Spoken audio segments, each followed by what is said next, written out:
रहनुमा तहरीक इंसाफ और सेनेटर फैसल जावेद का शेख रशीद से इजहार यकजहती। शेख रशीद की पेशी के मौका पर मीडिया से गुफ्तगू में कहा कि हुकूमत इलेक्शन की तारीख का ऐलान करे, हम बातचीत के लिए तैयार हैं। 90 दिन के अंदर इंतखाबात कराना ज़रूरी है।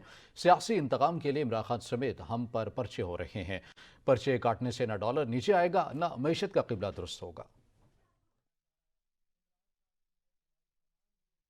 तारीख पे तारीख चल रही है, पेशियों पे पेशियां चल रही हैं, मुतअद्दिद मुकदमात किए गए हैं। और किस चीज़ पे किए गए हैं? हमने कुछ प्रोटेस्ट किए, जमहूरियत के अंदर आवाज़ उठाई, जो हक है हमारा, लेकिन हम पे सियासी पर्चे जो हैं कर दिए गए। सियासी इंतकाम का निशाना बनाया जा रहा है। इमरान खान समेत हमारी तमाम लीडरशिप, हम सब पे पर्चे हैं। अब मेरे पे कुछ 13 पर्चे हुए हैं जी। ये जिस तरह माजी में करते करेंसी नोट छापते रहे, अब इन्होंने पर्चे छापने शुरू कर दिए कि शायद इससे डॉलर जो है वो नीचे आएगा। ना करेंसी छापने से नीचे आता है और ना पर्चे छापने से नीचे आता है। आप तवज्जो दें गवर्नर्स के ऊपर, आप तवज्जो दें गरीब आवाम के ऊपर। हम पे पर्चे करने से इकॉनमी बेहतर नहीं होगी।